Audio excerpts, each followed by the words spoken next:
Si un jour je deviens un connard, giflez-moi. C'est Esteban Ocon qui le dit, et cette phrase, elle veut tout dire. Car derrière le casque, il y a une histoire que peu connaissent. Pas de villa à Monaco, pas de yacht, juste un petit garage et un père qui réparait des voitures pour faire vivre son fils. Quand Esteban rêve de Formule 1, il vit dans un camping-car, chaque euro va dans le karting, chaque repas est un sacrifice, chaque virage est une revanche. Pas de confort, pas de luxe, juste la voie difficile, mais quand tu goûtes un petit morceau de victoire, tu le savoures 10 fois plus.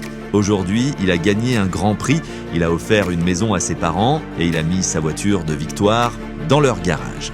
Mon père ne répare plus les voitures des autres, il ne s'occupe que des miennes, c'est notre rêve à nous deux. Mais Ocon ne s'arrête pas là. Il vise un titre mondial. Et il le dit clairement, les 2 premières étapes du rêve sont faites. Je suis arrivé en F1, j'ai gagné une course, maintenant il reste la dernière et je vais la conquérir.